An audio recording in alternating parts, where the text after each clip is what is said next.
పేరు ఈశ్వర్ నాయుడు. నేను శ్రీనిఖిల టెక్నో స్కూల్లో 7వ తరగతి చదువుతున్నాను. అందరికీ ముందుగా తెలుగు భాష దినోత్సవ శుభాకాంక్షలు. తెలుగు అనే పదంలోనే ఎంతో మాధుర్యం ఉంది కదా. అమ్మతనం నిండిన కమ్మనైన భాష తెలుగు భాష. ఆగస్టు 29న ఈ తేదీకి ఒక ప్రత్యేకత ఉంది. వ్యవహారిక భాష ఉద్యమకర్త అయిన గిడుగు వెంకట రామమూర్తి పంతులు గారి పుట్టినరోజు ఈరోజు.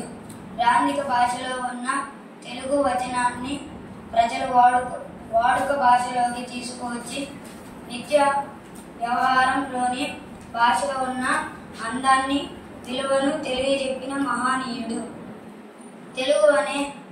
తెలుగు మనకి ఏడవడం నేర్పింది, నడవడం నేర్పింది, విలువల్ని నేర్పింది, తెలివిని నేర్పింది.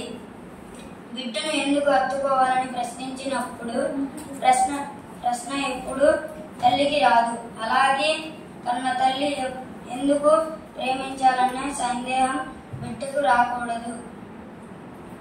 తెలుగు మన కన్న తల్లి. తెలుగు పదాలు వేదాలు అన్నారు పాల్గొరిక సోమనాథుడు గారు. ఆశల ఆకాశంలో నక్షత్రాలు మన తెలుగు అక్షరాలు. కడలిలో ముత్యాలు మన తెలుగు అక్షరాలు. అన్ని భాషలను నేర్చుకుందాం, కానీ అమ్మ భాషని మర్చిపోకుండా ఉందాం. సింహాసనాన్ని ఎప్పుడు అమ్మకే ఇద్దాం. ధన్యవాదములు.